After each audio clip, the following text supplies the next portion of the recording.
makeup for looking fresh, at maglalagay lang tayo ng face sun protection with the Rituals brand SPF 50.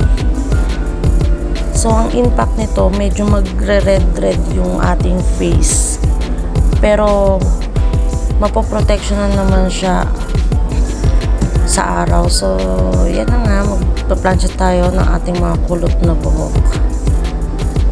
Hair ironing. Yan. So bago nga tayo pumasok, ito yung araw-araw na routine na ginagawa ko. Kasi hindi pwede sa amin yung walang makeup, yung alam mo na, yung grooming. This is the very important. Yan. So medyo natutuyo na nga yung nilagay nating face and protection. Mag-start na tayong mag-makeup. Una, BB cream. Maglalagay tayo sa ating ilalim na ating mga mata para mabawasan naman yung puffiness and also dark circle sa ating mga mata. So hindi natin may iwasan na magkaroon ng ganito dahil sa ating work na minsan napupuyat from closing to morning.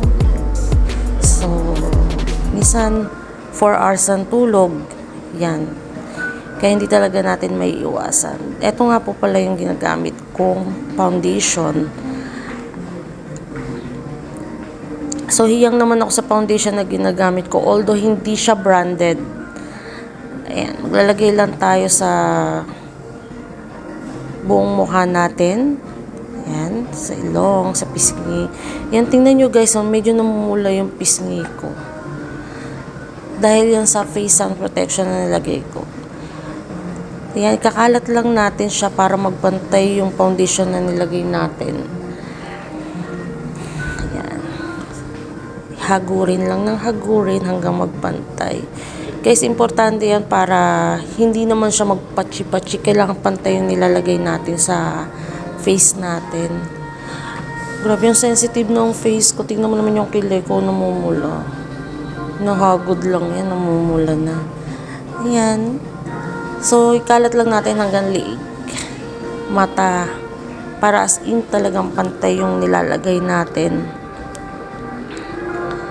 Ayan, medyo nagiging bright na po yung kulay ng ating face. So, itong foundation na to, para lang din siya matakpan yung mga dark spot, blemishes, pimples. Yan, para hindi naman siya masyadong halata. Then, ito na, maglalagay tayo ng eyeshadow. Paglagay natin ng eyeshadow, medyo ipapagpag lang natin siya. Tsaka light lang yung ilalagay natin kasi summer dito ngayon. Ang pangit naman kung maglalagay tayo ng dark makeup, tapos ang init-init sa labas. So, yan, light color lang. Yan, sige, hagurin nyo lang. Yan, i-blend nyo lang yung eyeshadow na yan para magpantay din naman yung nilalagay natin sa ating mga mata. Ayan, oh. Pantay na ba? So, ayan. Ulitin lang natin. Kailangan yung kulay niya is pantay sa left and right. Ayan. Blend lang natin. So, ito tapos na nga ang ating pag-eyeshadow. Maglalagay naman tayo ngayon ng blush on. Ang blush on na nilalagay ko is pink light color lang. Which is wala namang ganap sa store. So, ito medium makeup lang tayo. As long as naka-grooming naman tayo. Yan. So, blush on. So, hindi na tayo maputla ngayon.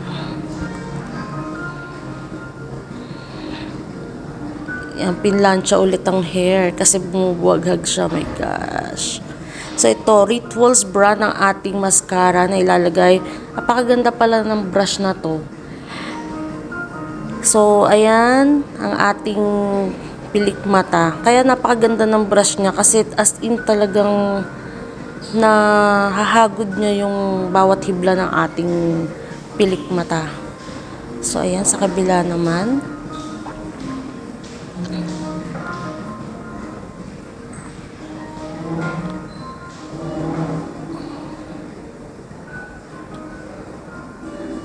At syempre, papatungan ko pa siya ng isang brand na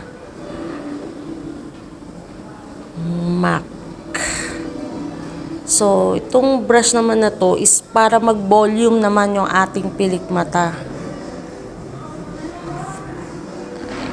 So, kung mapapansin nyo, iba yung brush sa unang brush na ginamit ko.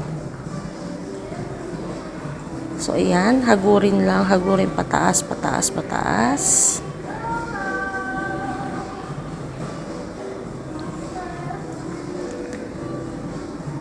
Ito naman Nichido para sa ating kilay.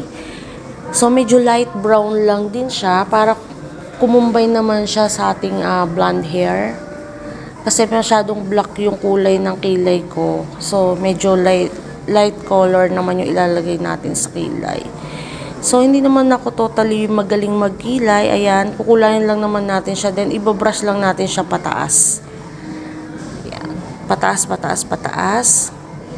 Para hindi naman masyadong bagsak yung kilay. So, kailangan natin i-brush natin pataas.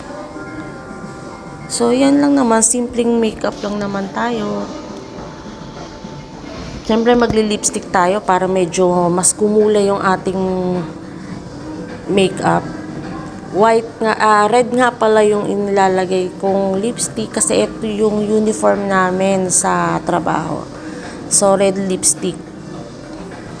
Hindi pwede sa amin yung dark lipstick. Red lang talaga. So, ayan na nga. Hindi na ako naglalagay ng lip liner. So, tsambahan lang. Medyo pantay naman siya.